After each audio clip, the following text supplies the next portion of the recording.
ناظرین السلام علیکم ورحمۃ اللہ وبرکاتہ۔ آج کے اس ایپیسوڈ میں رجب طیب اردغان کے سیاسی استاذ جناب اربکان کے نظریے اور ان کے تجربے پر روشنی ڈالی جائے گی۔ 60 کی دہائی میں ترکی کی سیاسی میدان میں نجم الدین اربکان کی باوزن شخصیت ابھر کر آئی، جنہوں نے پوری صراحت کے ساتھ اسلام کی واپسی کا نعرہ لگایا اور اس اعتماد کے ساتھ یہ نعرہ لگایا کہ اسلام ہی وہ تنہا دین ہے جو ترکی میں زندگی کی قیادت اور رہنمائی کر سکتا ہے۔ نجم الدین اربکان استنبول یونیورسٹی میں آٹو موبائل انجینئرنگ کے استاد اور حزب العدالہ کے سرگرم رکن تھے۔ گزشتہ صدی کے چھٹے عشرے میں ان کا نام ماہر سے صنعت کے طور پر بہت نمایاں ہوا، جبکہ انہوں نے متعدد تجارتی اور اقتصادی عہدوں پر کام کیا۔ اس عرصے میں اپنی اسلامی رجحانات اور نظریات کو مخفی رکھنا عام عادت تھی، مگر نجم الدین اربکان اپنے جذبات اور خیالات پر قابو نہ رکھ سکے، اپنے اسلامی رجحانات کو مخفی نہ رکھ سکے۔ اس بنا پر سیکولر ترکوں نے ان کے خلاف ہنگامہ کیا، میڈیا میں ان کے خلاف جنگ چھیڑ دی، جس کا نتیجہ یہ ہوا کہ 1969 عیسوی کے الیکشن میں سلیمان دیمریل نے پارٹی کی فہرست میں ان کا نام لکھنے سے انکار کر دیا تاکہ وہ حزب العدالہ کے سیکولر چہرے کو ثابت کر سکیں۔ انہوں نے یہ محسوس کر لیا تھا کہ ان کی پارٹی کے اندر اسلامی نظریہ رکھنے والا ایک طاقتور گروپ تیار ہو گیا ہے۔ فی الواقع سلیمان دیمریل کا یہ موقف نجم الدین اربکان کی زندگی میں انقلاب کا نقطہ آغاز ثابت ہوا۔ چنانچہ اربکان نے شہر قونیہ سے آزاد امیدوار کی حیثیت سے اپنا پرچہ نامزدگی داخل کیا۔ قونیہ ترکی کی اسلامی تاریخ میں ہمیشہ اسلام پسندوں کا مضبوط مرکز رہا ہے۔ اربکان قونیہ سے بھاری اکثریت سے کامیاب بھی ہو گئے۔ اربکان نے اسی پر اکتفا نہیں کیا، بلکہ انہوں نے پارلیمنٹ میں تنہا داخل ہو کر پارلیمنٹ کے دیگر اسلام پسند نمائندوں کو دعوت دی اور 1970 عیسوی میں اپنی ایک الگ پارٹی حزب النظام الوطنی یعنی قومی نظام پارٹی کی تشکیل دے ڈالی۔ اس کا بنیادی مقصد تھا کہ سقوط خلافت کے بعد پہلی بار پوری صراحت کے ساتھ اسلام سے اپنے ربط اور تعلق کا اظہار اور اعلان کیا جائے۔ چنانچہ اربکان کے تاسیسی بیان میں صراحت کے ساتھ یہ بات آئی کہ آج ہماری عظیم قوم انہی فاتحین کی امتداد اور انہی کی وارث ہے جنہوں نے 1000 سال قبل صلیبی لشکروں کو شکست فاش دی تھی، جنہوں نے 500 سال قبل استنبول کو فتح کیا تھا، جنہوں نے 400 سال قبل ویانا کے دروازوں پر دستک دی تھی، جنہوں نے 50 سال قبل آزادی کی جنگ لڑی تھی۔ ایک قدیم اور عظیم قوم اپنی غفلت سے بیدار ہونے کی کوشش کر رہی ہے۔ اس کو چاہیے کہ تجدید عہد کرے، اپنی قوت کو جمع کرے اور اپنی اصل جماعت یعنی قومی نظام کے ساتھ پیمان وفا باندھے، اس کو مضبوط کرے۔ یہی وہ جماعت ہے جو ہماری قوم کو اس کی عظمت رفتہ سے ہمکنار کرے گی۔ ہماری قوم وہ ہے جس کے پاس اخلاق اور فضائل کا بیش بہا ذخیرہ ہے۔ یہ جماعت اس تاریخی ذخیرے میں اضافہ کرے گی اور اس ذخیرے میں بھی اضافہ کرے گی جس کی نمائندگی حال میں ایسے بیدار اور ترقی یافتہ اور مومن نوجوان کر رہے ہیں جو اپنے مسائل اور اپنے وطن کے مسائل سے پوری طور پر واقف ہیں۔ ترک قوم نے اس جماعت کی خوب پذیرائی کی، اسے خوب مقبولیت حاصل ہوئی۔ خاص طور پر چھوٹے تاجروں، صنعت کاروں اور اناضول کے مذہب پسند لوگوں نے اس کا استقبال کیا۔ بہت کم مدت میں پارٹی کی اچھی خاصی توسیع ہو گئی۔ سیکولرزم کی علمبردار پارٹیوں کے لیے یہ پارٹی ایک سنگین خطرے کے طور پر ابھرنے لگی۔ ظاہر ہے ترکی کی افواج بہت دنوں تک ان تبدیلیوں کا دور سے بیٹھ کر نظارہ نہیں کر سکتی تھی۔ چنانچہ دوسری مرتبہ فوجی انقلاب آیا اور آئینی عدالت کے ایک آرڈر میں بنیاد بنا کر حزب النظام الوطنی یعنی قومی نظام پارٹی کو کالعدم قرار دے دیا گیا اور اس پر پابندی عائد کر دی گئی۔ اس کارروائی کے لیے اس پر یہ الزام عائد کیا گیا کہ یہ پارٹی اسلامی شریعت کا اشتہار کرتی ہے، جو کہ ترکی کے سیکولر دستور کے مخالف ہے۔ نجم الدین اربکان اس متوقع کارروائی سے بالکل مایوس نہیں ہوئے۔ حزب النظام پر پابندی لگنے کے 17 ماہ بعد انہوں نے 11 اکتوبر 1972 کو حزب السلامہ الوطنی کے نام سے دوسری پارٹی تشکیل دے دی۔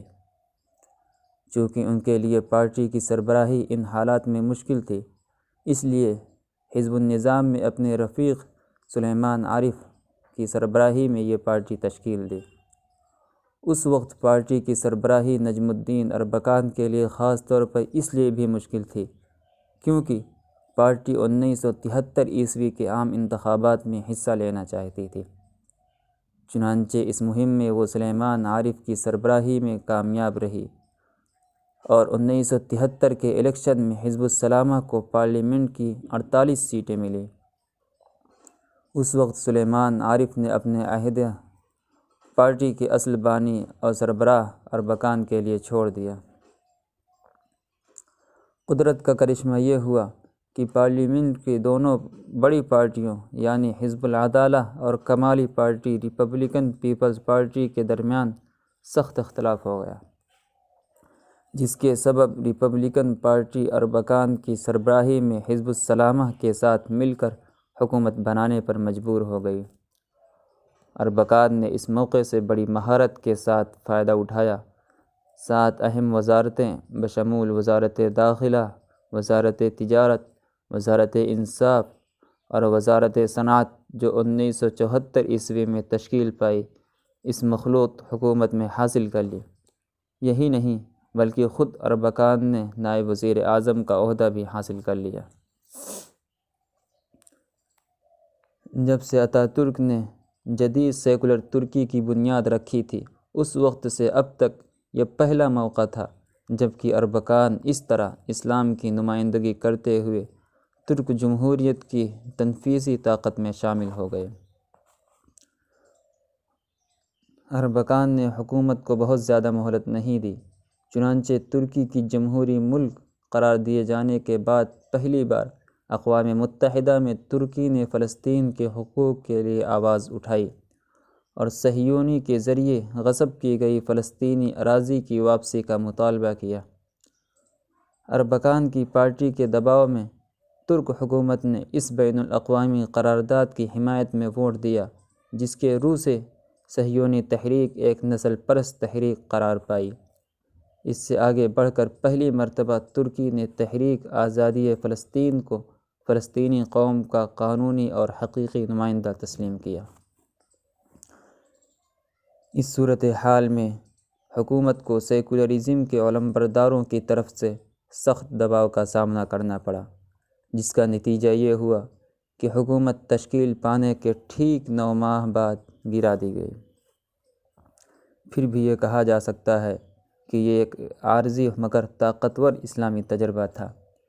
ترکی کی سیاسی فضا اور حالات کے دباؤ نے حزب العدالہ کو اس پر مجبور کر دیا کہ وہ سلیمان دیمیرل کی سربراہی میں حزب السلامہ الوطنی کے ساتھ مل کر مخلوق حکومت بنائیں۔ اس طرح ایک بار پھر اربکان اور ان کے ساتھیوں کو حکومت تک پہنچنے کا موقع مل گیا۔ یہ حکومت اپریل 1975 عیسوی میں تشکیل پائی۔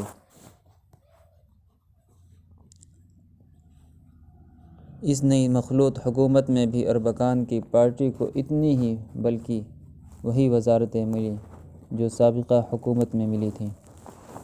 اربکان نے اس دوسری مخلوط حکومت میں بھی متعدد کامیابیاں حاصل کی۔ انہوں نے صنعت اور بالخصوص بڑی صنعتوں کو فروغ اور قیام کی کوشش کی۔ 2 سال کے بعد 70 انڈسٹریز قائم ہوئیں۔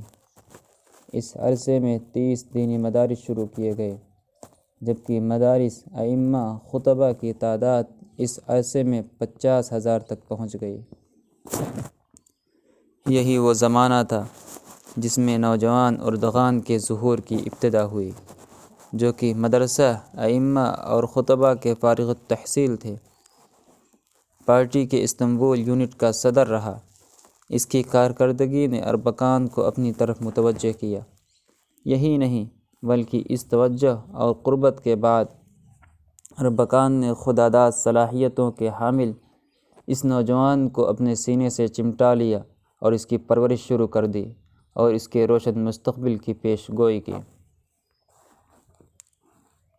1980 کا سال شروع ہوا تو ترکی کے آسمان سیاست پر بڑے گھنیرے بادل چھائے ہوئے تھے۔ خطرناک آندھیوں کا خدشہ تھا۔ ترک فوج چونکہ سیکولرزم اور لادینیت کے محافظ تھی، اس لیے ان کے جرنیل اور افسران کے صبر کا پیمانہ بھی لبریز ہو رہا تھا۔ چنانچہ وہ موقع کے انتظار میں تھے کہ حزب السلامہ اور اس کی سربراہ اربکان کا قصہ تمام کر سکیں۔ یہ شعلہ اس وقت بھڑک اٹھا جب حزب السلامہ نے شہر قونیہ میں آزادی فلسطین کے نام سے ایک عام اجلاس کیا، جس میں تقریباً 1,00,000 ترک شامل ہوئے۔ پورا اجلاس اسلامی شعار کا مظہر نظر آیا۔ اس میں اسلامی حکومت کے قیام کے نعرے بھی بلند کیے گئے۔ چنانچہ ترکی فوج نے بہت تیزی کے ساتھ کارروائی کی اور 12 ستمبر 1980 کو حکومت پر قبضہ کر لیا۔ تمام سیاسی پارٹیوں پر پابندی عائد کر دی اور ان کے قائدین کو گرفتار کر کے ان پر مقدمہ چلایا گیا۔ لیکن فی الواقع آزمائش تو حزب السلامہ اور اس کے سربراہ کی ہی ہونی تھی۔ یہ فوجی انقلاب جنرل کنعان ایفرین کی قیادت میں آیا تھا۔ وہی ترکی کا صدر تھا۔ فوجی انقلاب کے 3 سال بعد 24 اپریل 1983 عیسوی میں سیاسی گرمیوں سے اکثر پابندیاں اٹھا لی گئیں۔ تمام سیاسی پارٹیوں کو تشکیل جدید کی اجازت دی گئی۔ غور طلب امر یہ ہے کہ جب یہ پارٹیاں دوبارہ میدان سیاست میں آئیں تو عوام کو خطاب کرتے ہوئے بلا استثناء سب نے دینی اور اسلامی شعور کی رعایت کی۔ یہ الگ بات ہے کہ کسی نے صرف اشاروں اور کنایوں سے کام لیا تو کسی نے اپنے منشور میں دین سے مضبوط ربط و تعلق کا ذکر کیا، کسی نے بس اس قدر اسلام سے پارٹی کے تعلق کا اظہار کیا جس سے ان کو صرف ووٹ مل سکیں۔ اس عرصے میں جو پارٹیاں بنیں ان میں حزب الرفاہ الاسلامی یعنی اسلامی ویلفیئر پارٹی بھی تھی۔ 19 اگست 1983 کو ایک وکیل علی تورکان نے ترک وزارت داخلہ میں اس کے لیے درخواست دی تھی۔ ان کے ساتھ حزب السلامہ کے بھی بہت سے لیڈر شامل تھے۔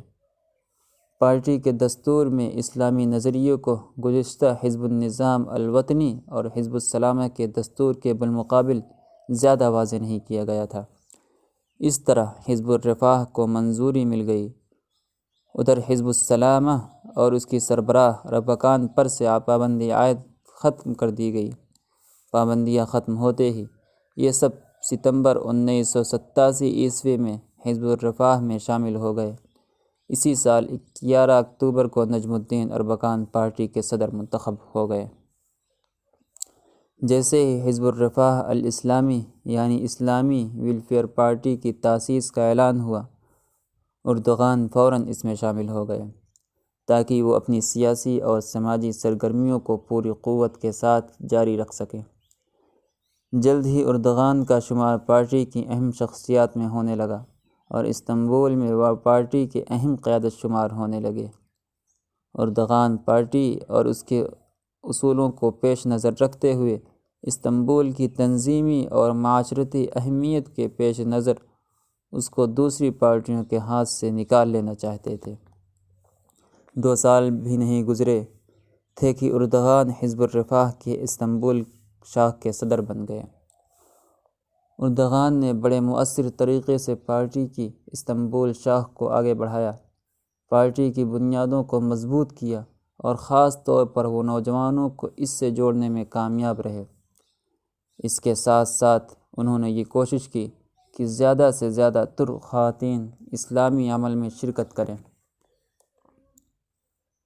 وقت گزرنے کے ساتھ ساتھ استنبول اور اس کے اطراف میں پارٹی نے بے پناہ مقبولیت حاصل کر لی۔ اس عرصے میں اردغان ترقی کے منازل طے کرتے رہے، چنانچہ وہ پارٹی کی مرکزی کمیٹی کے رکن ہو گئے، جس سے ان کو پالیسی بنانے اور فیصلہ لینے میں شرکت کا موقع ملا۔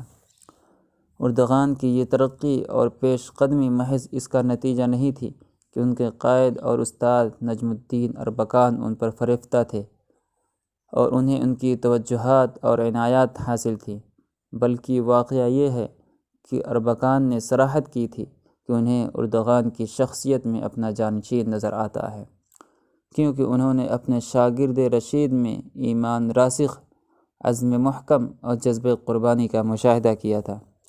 غور طلب بات یہ ہے کہ اس مرحلے میں استاد اربکان نے اپنے آپ کو حقیقت پسند بتایا تھا اور اپنے شاگرد کے بارے میں اس خیال کا اظہار کیا تھا کہ وہ زیادہ متشدد اور جذباتی ہے۔ اربکان کی سربراہی میں 1989 عیسوی کے علاقائی انتخابات میں پارٹی نے زبردست کامیابی حاصل کی۔ اس نے کل ووٹوں میں سے 9.8% ووٹ حاصل کیے۔ خود اردغان استنبول کے علاقے بیوجلو سے کامیاب ہوئے۔ اس الیکشن میں امیدواروں کے درمیان بڑی رسہ کشی اور معرکہ آرائی رہی، حتیٰ کہ بعض نے بعض کو عدالتوں میں چیلنج کر دیا۔ اردغان کے ایک مد مقابل نے عدالت میں عرضی دائر کر دی۔ اردغان نے جج سے دوبارہ انتخاب کرائے جانے کی درخواست کو رد کرنے کا مطالبہ کیا۔ جج نے انکار کیا تو اردغان جج سے ٹکرا گئے اور یہاں تک کہہ دیا کہ تمہارے لیے ممکن نہیں کہ تم نشہ کی حالت میں اپنا یہ فیصلہ سناؤ۔ ان کی اس بات کے سبب ان کو 1 ہفتہ جیل میں رہنا پڑا، لیکن یہ وقت گزر گیا اور اردغان اس الیکشن میں کامیاب قرار پائے۔ وہ بیوجلو میونسپلٹی کے صدر ہو گئے۔ انہوں نے اس محلے میں بڑے پیمانے پر کام کیا۔ ان کا کام پوری ترکی کی میونسپلٹیز کے لیے نمونہ قرار پایا اور اس کی اقتدا کی گئی۔ اردغان حزب الرفاہ کے معروف قائدین میں شمار کیے جانے لگے۔ 1991 میں پارٹی نے ان کو پارلیمانی انتخاب میں امیدوار نامزد کیا، لیکن وہ اپنی سیٹ پر کامیاب نہ ہو سکے۔ لیکن اس ناکامی کے سبب ان کی اصلاحی مہم میں کوئی دھچکا نہیں لگا۔ وہ مہم جاری رہی، جس کے نتائج بھی بیوجلو میونسپلٹی میں نقش ہو چکے تھے۔ وقت کے ساتھ اردغان کی قسمت کا ستارہ چمکا۔ دیکھتے ہی دیکھتے استنبول اور ان کے اطراف و نواحی میں ان کی محنت، لگن اور ان کی کوشش کا چرچا ہونے لگا۔ عام لوگوں کے کام آنے سے ان کی شہرت ہوئی۔ ان کی ایمانداری اور لوگوں کے اموال سے ان کے اجتناب کا شہر عام ہوا۔ اس اعتماد اور شہرت کا نتیجہ یہ ہوا کہ وہ 1994 عیسوی میں استنبول کے میئر منتخب ہوئے۔ شہر استنبول قدیمی تاریخ شہر ہے۔ ترکوں کی نظر میں اس کی تاریخی عظمت اور اہمیت ہے۔ ترکی کی سیاست میں بھی اس کو بڑی اہمیت حاصل ہے، جبکہ جغرافیائی حیثیت سے بھی یہ بہت اہم شہر ہے۔ اردغان کو یہ کامیابی اس سیاسی ماحول میں حاصل ہوئی تھی جبکہ حزب الرفاہ نے مارچ 1994 عیسوی کے میونسپلٹی انتخابات میں کل ووٹوں میں سے 18% ووٹ حاصل کیے تھے۔ 6 بڑے شہروں کے میئر حزب الرفاہ کے منتخب ہوئے تھے۔ اس بڑے شہروں میں سب سے اہم شہر استنبول اور انقرہ تھے۔ اس لیے ہم کہہ سکتے ہیں کہ اردغان کا استنبول کا میئر منتخب ہونا ان کی سیاسی زندگی کا ایک اہم اور امتیازی واقعہ تھا۔ وہ ترکی کے ایک ایسے شہر کے میئر ہو گئے جہاں پالیسیاں وضع کی جاتی تھیں۔ سیاسی پالیسیاں ترکی کے دارالحکومت انقرہ سے صادر ہوتی تھیں، تو اقتصادی پالیسیاں ترکی کی اقتصادی راجدھانی استنبول سے صادر ہوتی تھیں۔ اب کل کی ویڈیو میں انشاءاللہ رجب طیب اردغان بحیثیت میئر استنبول کے لیے کیا کارنامہ انجام دیا، اس کا تذکرہ کیا جائے گا۔ تب تک کے لیے میں آپ حضرات سے جدا ہوتا ہوں۔ السلام علیکم ورحمۃ اللہ وبرکاتہ۔